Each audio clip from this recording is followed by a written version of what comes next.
Ito naman siya, buntis po. Tingnan mo naman, gutom na gutom siya. Nagmamadali na kumain dahil ang kalaban niya dito, yung ibang pusa, manok, mga ganun ba, aso. Kaya nagmamadali kumain yan po. Buntis yan siya. Ito naman si Motmot, nasa warehouse ito siya.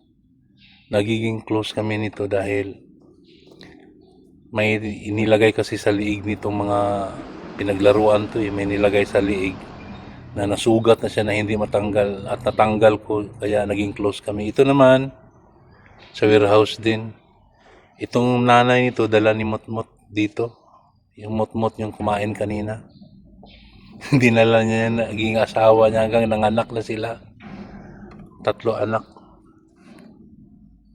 Mga suki kung pinapakain niya dito sa warehouse po. Oo.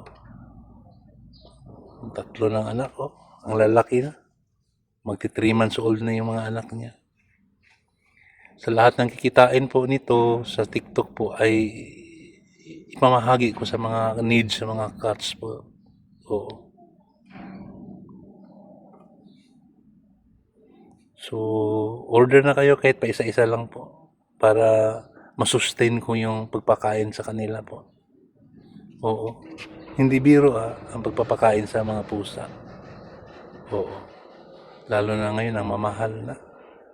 Kahit pa isa-isa lang items po sa showcase ko. Order ka na po kahit pa isa-isa lang. Oo. Ito yung kanina. Ito naman sa 2M ito. Ito naman senior na ito siya. Tanda. Tanda na siya. Nakakaawa ito. Ang hina na nito eh. Ito naman putol to siya. Ito naman patay na po ito. Oo. Yan ang una kong pinangalanan na Motmot. Patay na po yan siya. Yan aso naman yan sa latry. Stray dog. Ito naman si Puring. Patay na po ito. Oo, patay na. Ayan, patay na yan siya. Mga 4 na basis yata ng anak yan.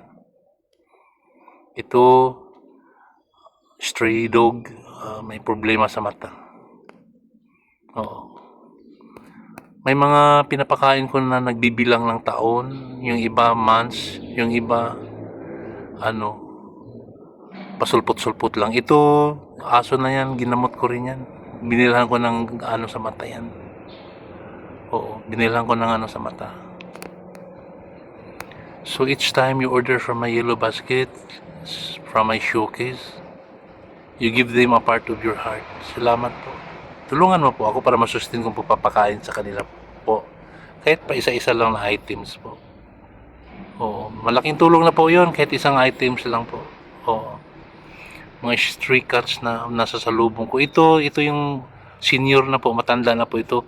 Parang buntis, di ba? Pero tingin ko ang hina na nito eh. Senior na siya eh, matanda na eh. Oo. Kawawa